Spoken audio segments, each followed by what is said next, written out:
చాలా ఏళ్ళుగా ఎదురు చూసే అవతార్ 3 అయితే మూవీ అయితే మన ముందుకు వచ్చేసింది. Avatar, Avatar 2 water, Avatar 3 fire and ash.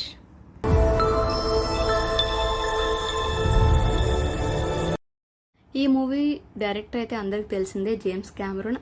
అసలు అవతార్ ఇవన్నిటికన్నా టైటానిక్ అంటే అందరికీ ఒక ఐడియా ఉంటుంది. సో టైటానిక్ అతను మూవీ అయితే తీశాడు. సో టైటానిక్, టర్మినేటర్, ఇలా అవతార్ మూవీ చాలా మూవీస్ తీశారు. మన పూర్వీకుల శక్తంతా నీలోనే ఉంది.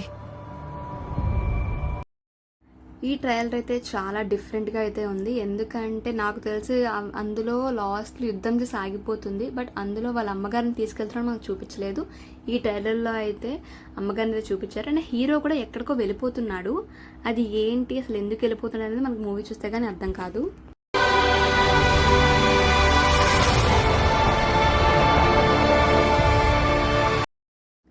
ఇంక ట్రైలర్లో ఇంకా ఫైటర్ అయితే లాస్ట్ చచ్చిపోతాడేమో అనుకున్నాం, బట్ బతికే ఉన్నాడు. సో బతుకున్నాడు కాబట్టి వాళ్ళ మదర్ని తీసుకెళ్ళిపోయాడు. వాళ్ళ డాడీ చనిపోయి ఉంటాడు అనుకుంటున్నాను. సో మనకి మూవీ తర్వాత తెలుస్తుంది. అండ్ ఇందులో ఒంటరి పోరాటం అనేది స్టార్ట్ అవుతుంది. అది ఎవరి వల్ల అంటే హీరో వల్ల అవుతుంది.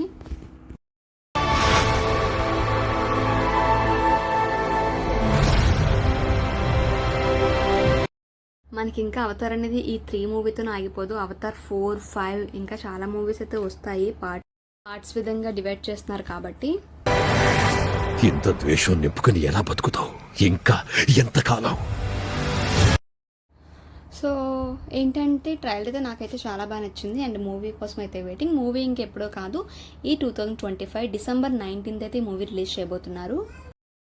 ఉంటే ఆ పని వెంటనే చెయ్యాలి. ట్రయల్ మీరు కూడా ఒకసారి చూసేయండి. మన ఛానల్ కొత్తగా చూసినట్లయితే ఒకసారి సబ్స్క్రైబ్ చేసుకోండి. Thanks for watching.